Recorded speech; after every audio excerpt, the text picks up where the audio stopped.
Hello guys, and welcome back to the third part of What If Asta Gojo's Powers, the final stand. Now you know this is when really gets real.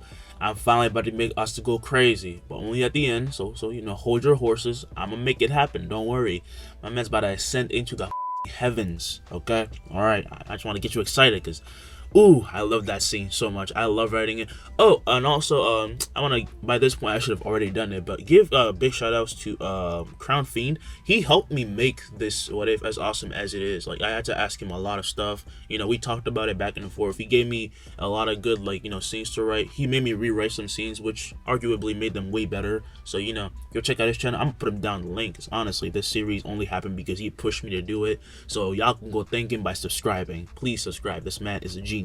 All right, let's begin with the recap. I am so hyped as you can't notice. All right, let's go. The last part began with Heat being defeated as Asta then left to let Mao and Noel deal with the aftermath because he was not good at handling people.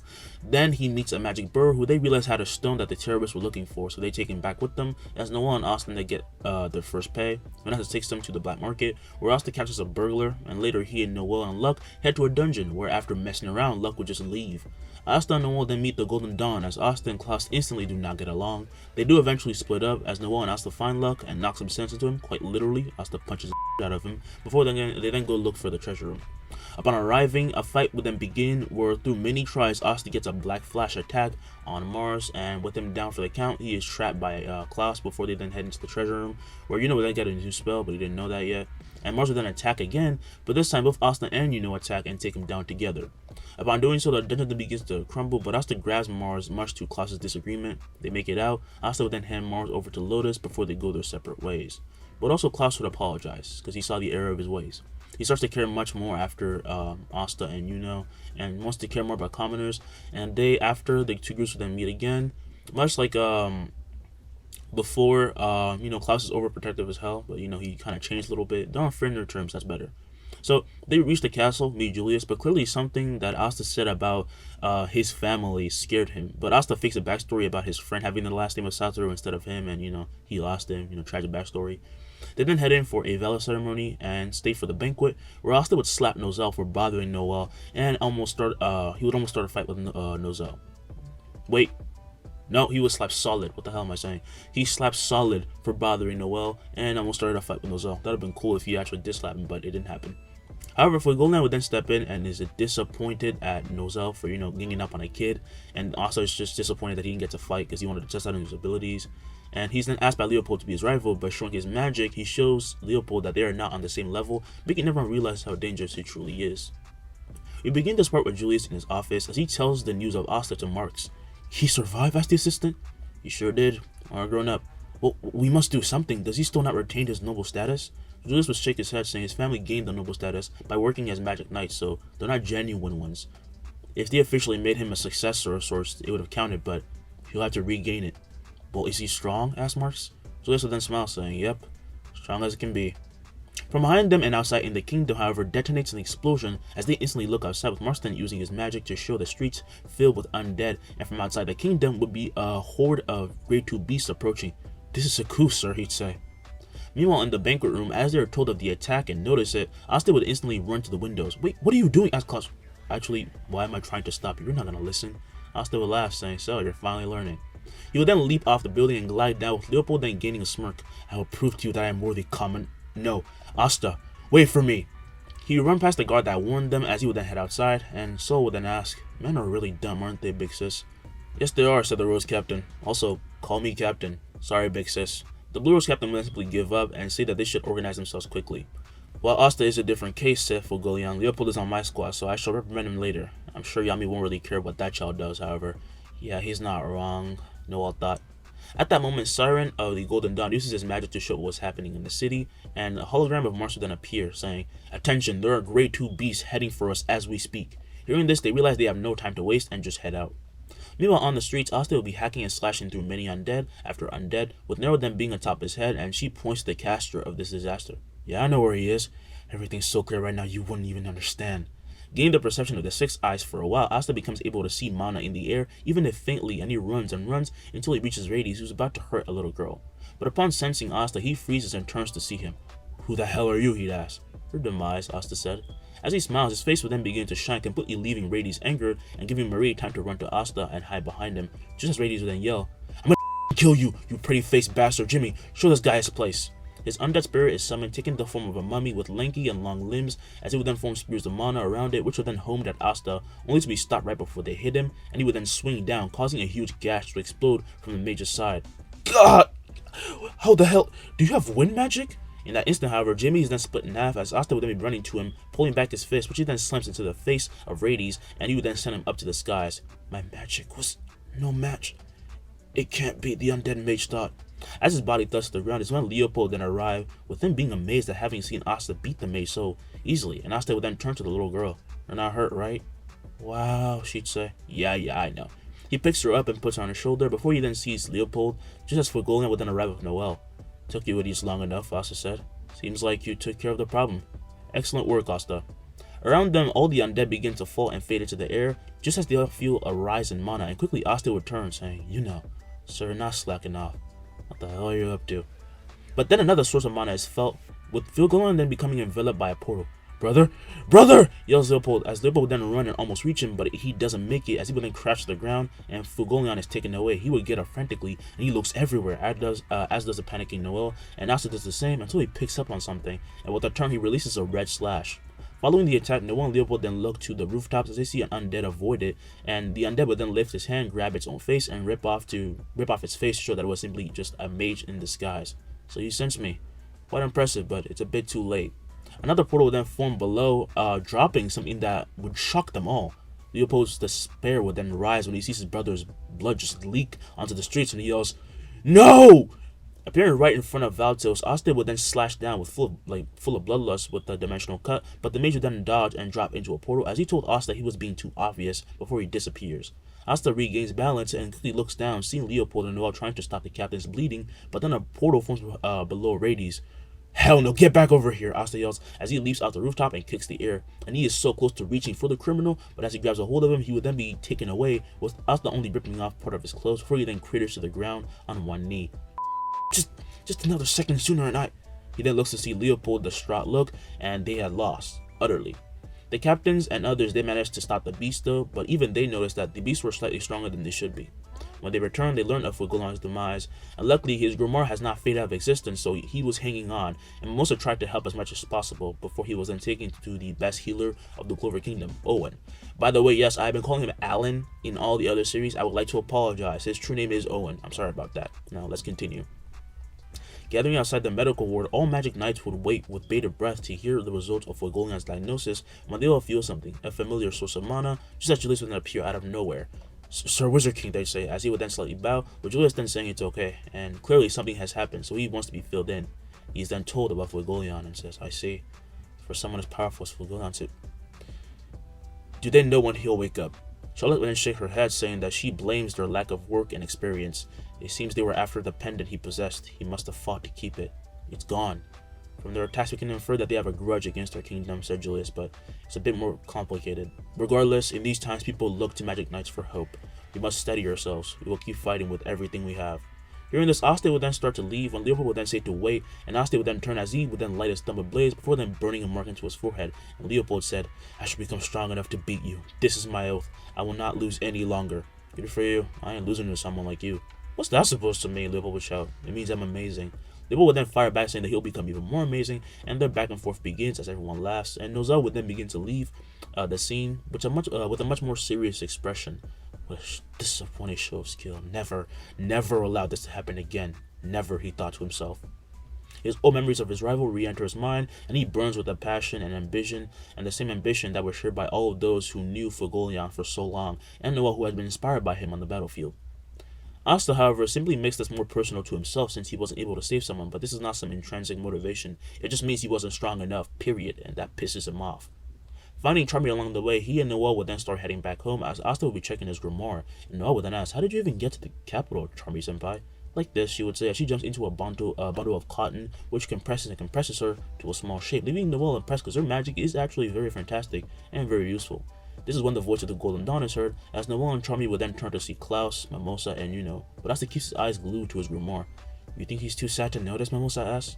In response to this, Asta would then raise his hand and a huge amount of magic gathers as he releases an eagle made of magic, leaving Noel and Charmy as well as his teammates shocked.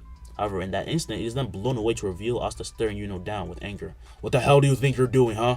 Just trying to size you up. Are you insane? He's gotta be insane. You are insane, Noel would scream. Meanwhile, Charmy finds herself enamored by the meeting of the two princes, and Yuno would then say, I'm gonna get stronger than that, just watch me.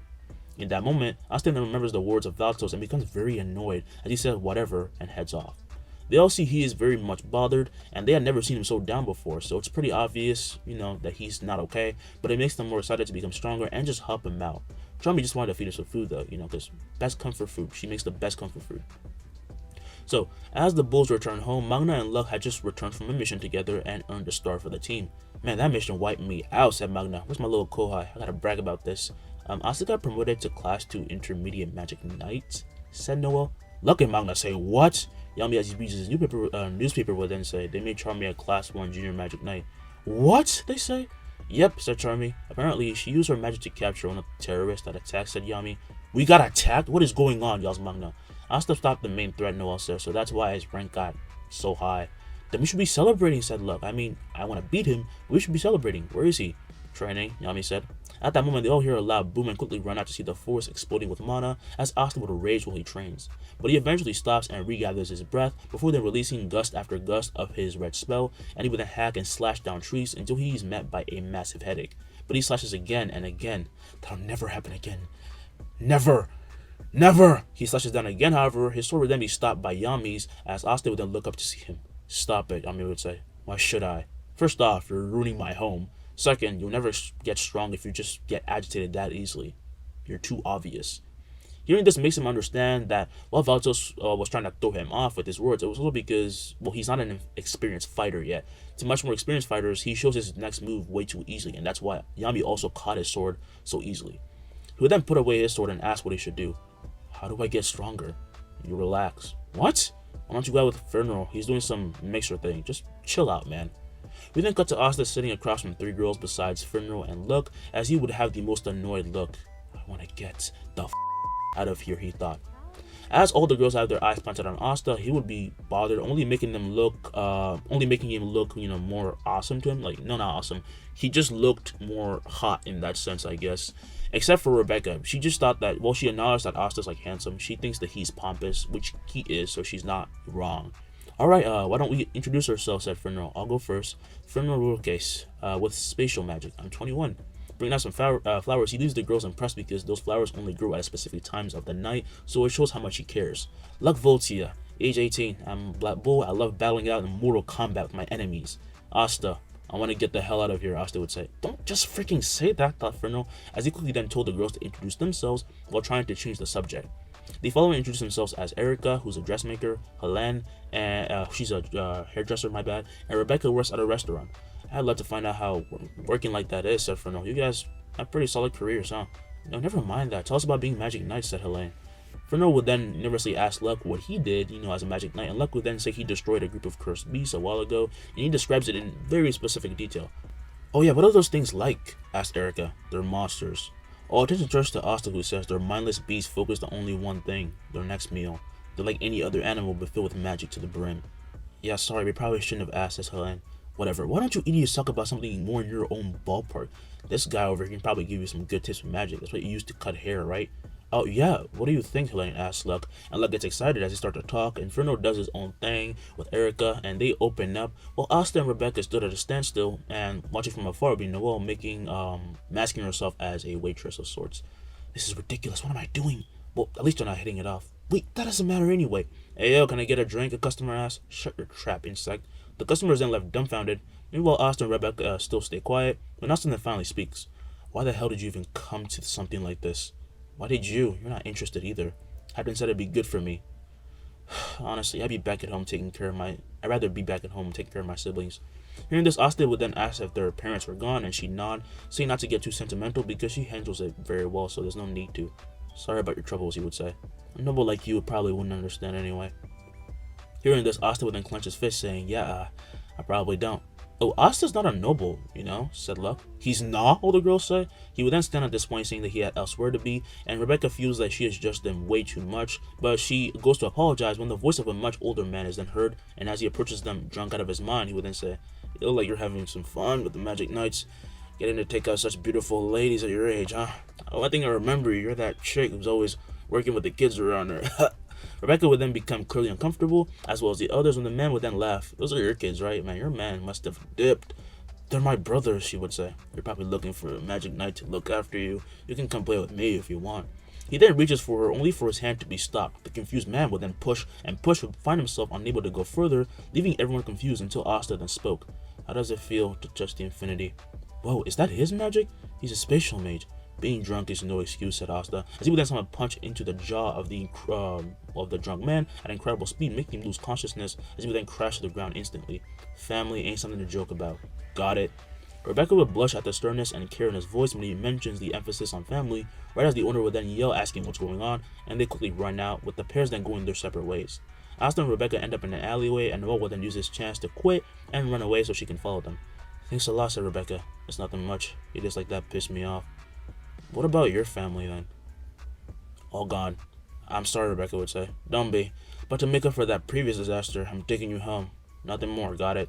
He then walks ahead, saying to follow along, and she would asking if he's like trying to be nice, but Asta says hell no, making her laugh. As the sun begins to set, Asta was still at her house near the orphanage, while being bothered by the vermin, as he described it, or in my words, kids. I would also describe them as vermins, but you get the point. "Do you idiots ever get tired or not?" asked Asta. As they ran around him saying to do some tricks, he yelled that he wasn't a freaking show. Just one of them would then jump and latch onto his arm, and seeing this, Asta easily lifts him up, saying, "What the hell are you doing?" "Wow." As her eyes are filled with admiration, the little boy says that he's strong, to which he says of course he is, saying this much, literally nothing.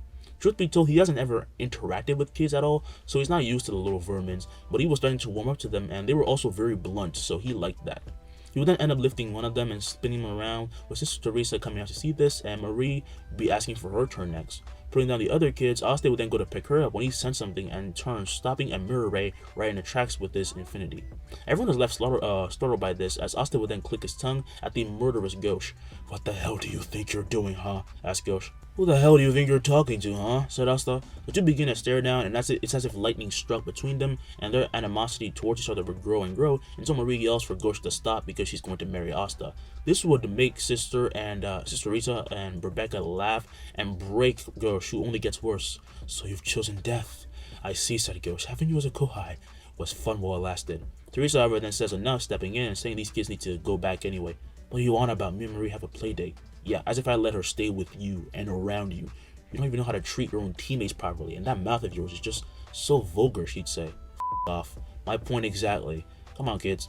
As the kids follow her, Marie would then wave goodbye to Asta and Gosh, and Asta would then wave back before them thinking, "How the hell is this supposed to help me?" He then sees Gosh walk off, saying this isn't over, and he only smirks, inviting him to try something, and only making the scuffle worse. After this, Rebecca would then ask if he would like to stay at their home, and he would say sure, because he was feeling lazy, so why not? And as night fell, Asta was sleeping, when his eyes then flared, warning him of an incoming attack, and he would then instantly sit up. From outside, an explosion then goes off, and Gosh is thrown out of the room and through a wall, before Asta then lands in front of him. "So, you've chosen death, senpai. You never should have gotten close to What the snow?" Gosh would say. Both the knights then stop in their tracks, sensing the snow was all magic, and out then come parents and guardians mumbling about their children being gone, and a panic starts to ensue, with Gosh then wondering if Marie got caught up in this. His worst fears then come to be as Teresa would then walk out saying that Marie was gone as well, and instantly Gosh would then grab her by the collar and lift her up. "Isn't your whole fucking job to look after kids? How do you mess that up, you old hag?" Asta at this point wouldn't even be focused on that though, because he's well aware that Teresa is a strong mage. He can see it with his 6 eyes, and instead his eyes focus on the signature of these kids, and he actually finds them. But the the vision actually stays constant this time. It does not fade away. What is this? Does this have to do with the eye thing in my grimoire? He thought, but he disregards this for now and asks for Boom because he found where the kids are. Ghost gets far more serious, asking where. Meanwhile, we go to the kids as they are held up in a darkish cave where their minds have become aloof due to a spell planted on them, but one of them became aware. Marie did. The perpetrator mage then makes himself known as he would then begin to speak. "Let's all get along, okay? I mean, look at all of it. How did you break my spell? Did it wear off on you?" He then walks to Marie, who asks why he's doing this, and he says, "If you don't let the magic work, we can't be friends." Outside the cave would be approaching knights as Teresa and well, Asta and Gojo should be on their brooms when they would then see a little Marco be thrown out of the cave. Marco? That little, Asta would say as he would then land and throw his broom aside, and he grabs Marco as he notices he's under a spell, and Teresa lands beside him.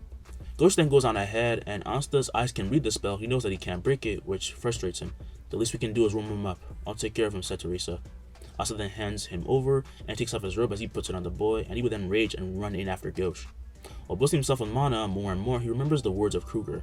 If you get strong enough, maybe one day you'll know how to use it. Mana zone. Asta thought if they were dealing with anything similar to what happened at the capital, that he needed to pull off something like that or all the stops, and he needed to do it now. When he arrives, Gojo would already be attacking with another spell at Mage, and he is horrified to see all the kids out cold on the ground. They seem even dead in that moment. Both Baro and Mage then feel another surge of mana, as through his glasses, Baro can see Asta's crazy amount of mana, which only rises more and more. He's strong too, Mage would say, as Asta would then walk up unsheathing his katana. Senpai, let's destroy these bastards. You're finally speaking my language, he would say.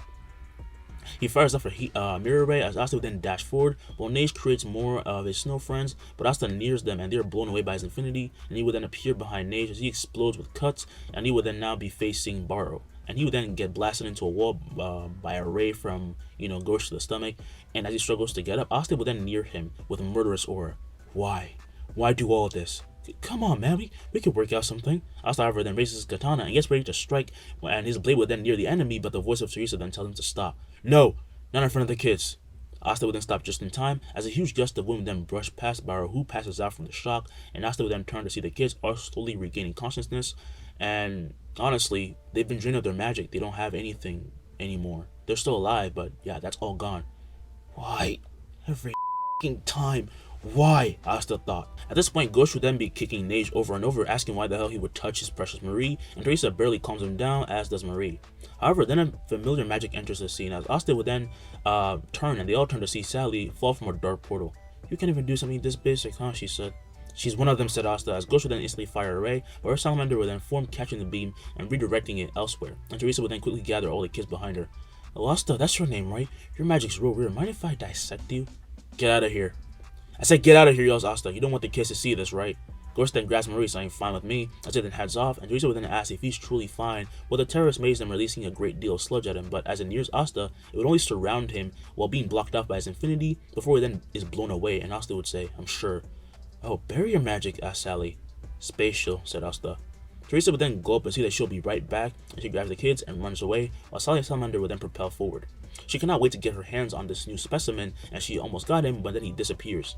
In a flash, her and Salamander are cut through as she becomes stunted. He could cut through space?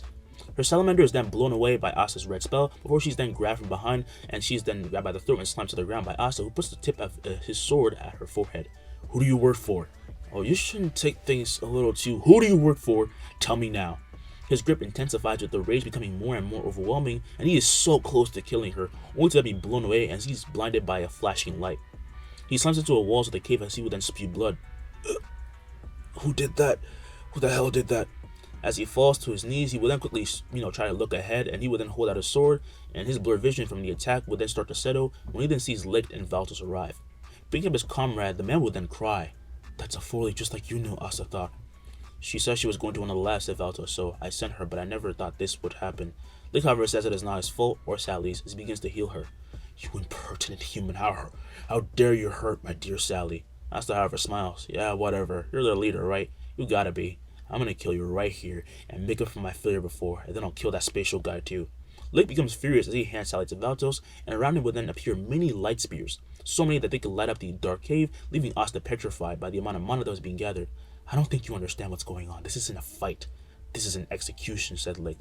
Barrage after barrage of spears then go for Asta, who barely deflects them, while also using his infinity to keep him at bay. This guy's on a whole other level, even past Kruger. But maybe if I land it. However, he will then be pierced in the stomach as he spews blood, and in that moment, he is riddled with attack after attack, and all while he tries to hold onto his sword. But then when the barrage ends, he would then fall, letting go of his weapon, as his Grimoire would then fall to the ground as well. To think he could have beaten you. What a fool, said Valtos. Shall we return, Master Licht? He then nods and turns, but another mage will then enter the scene, and this mage will be Yami, who says, Hey kid, I heard you were...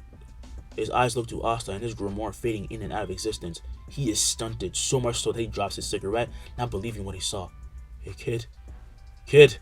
He kneels to the young boy, and the light spears would then, shatter away and fade away from his body, showing he had been completely ruined. His entire body was riddled with holes. His bones were broken. He took one blow to the head. His brain was hit, and his heart was probably too. And yet Yami still heard a faint breath, which made him a little bit more hopeful. And Licht then asked, "Was he one of yours?" Yami would then stand and activate his grimoire. "I'm gonna kill you. I'd love to see you try, human," he would say. As he runs, Fernal would then also run in, about to say hi to Asta, when he then sees his body. "Huh? Asta! Captain, I'm taking him back." Grabbing Asta, he then grabs him, and they run back through the portal. He runs back through the portal, while he also takes his grimoire with him, and he ends up in the village, where everyone then sees the young Asta, and that includes Noelle and Rebecca. They are frozen when Fernal would then yell, "Noelle! Noelle, I'm taking him to Owen. You want to come?" She quickly runs over and she goes into the portal while, holding up Asta, and she would then say, "Asta, wake up. This is some kind of joke, right? Please, don't go." Asta remains unresponsive, however, and his blood still resides through the now cold, hard ground, free from the snow spell. That young boy, is he gonna be okay?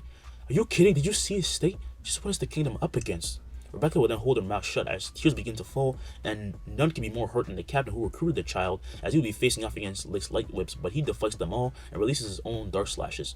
"Do you feel anger, human? Do you feel pain? Then it's about time," said Licht. Yami would then grit his teeth, and his muscles would then tense up as he says, "Dark magic. I'm gonna surpass my limits." He slashes now, forming a black hole that absorbs his magic, Licht's magic, before he then releases a dark slash so powerful that Licht's torso would then be hit, and he bursts with huge amounts of blood. How dare you! How dare you hurt my men! You hurt my brat! You're gonna die over 1,000,000 times, I swear to God," said Yami. Master Licht, Valtos would shout, but Licht would then say it's fine, as his body begins to heal. "Hurt? That boy is dead. Perhaps you're a bit too delirious," said Licht. "No matter what you say, I'm gonna be hoping that boy gets back up and surpasses his limits and beats your ass. He's a sore loser, you see, so I'm gonna bet all my hopes on that. Asta will live." That boy in question then lies in the medical ward, as he's being not treated by Owen but by some healers, and Gojo would now be present with Noelle and Fernal. When did it happen? "Who did this?" asked Gojo. "Some guy with the 4-leaf," said Fernal. "This isn't my fault. We should have gotten there sooner. What the hell was I doing?" "We're doing our best, but he's been hit on every vital point," says the healers. "Well, where's Sir Owen?" asked Noelle. He's out with the Wizard King. I'm sorry." "Stop saying that. Stop saying you're sorry. Asta, wake up. Please, please. Asta." Gojo at this point then asked Fernal to send him back. "I need to go help. You said he had light magic, right?" Fernal would then nod, saying, "You're gonna need a pretty big mirror." He then opens up a portal, and Gojo would then run through as he arrives. Licht would then be casting his judgment ray, but lifting his hair out of the way. Gojo would then show his glass eye, and he forms a gigantic mirror. And in that moment, the attack then reflects back, enveloping and sending the terrorist flying as he burns up in his own attack. "Thanks for the assist," said Yami. "Anytime, but that took a lot out of me," said Gojo. Yami, however, says he's done enough, and he would then finish up this piece of shit. He would then approach, swinging his blade to the side and charging it up with magic, but above Licht would then appear a portal. Quickly, Yami would then move, but in an instant, Raya would then appear in front of the knight, who would then swing, as Raya would then barely avoid it, and Gojo and Yami see 2 other people appear, as Licht would then become covered in a cloak of fire, that began to heal him. Raya, as he backs away, however, has a delayed cut, then reaches his shoulder, and starts to bleed, so using Licht's magic that he copied, he healed himself. Gojo would say, "How could he? This doesn't even make sense. How dare you lay a hand on my friend, said Veto. We will destroy those who have hurt you entirely," said Fauna. Yami's rage would only rise even more. Lay a hand. Lay a hand. He thinks back to Asta, and he says that they're all dying today no matter what, and the only way that they're gonna get out is that they kill him, which is not gonna happen right now.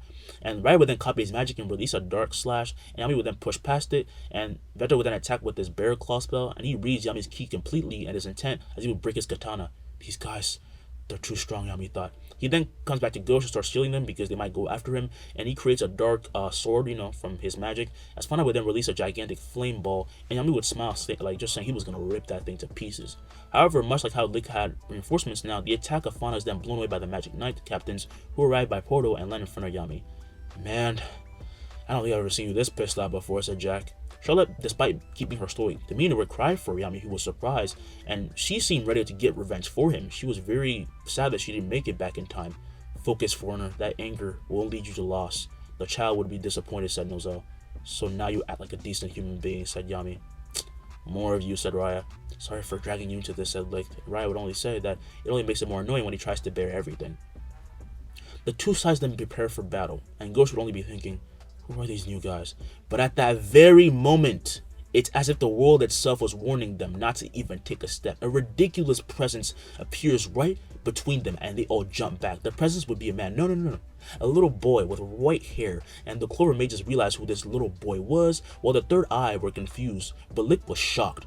How are you alive? Asta would then raise his head as he begins to cackle. Oh, that's what I love to know, you know? Oh god, this is amazing. Wasn't he at death's door when we saw him? Charlotte asked. The kid's freaking high or something. I mean, look at him. Y'all sense that, right? That huge amount of magic, said Jack.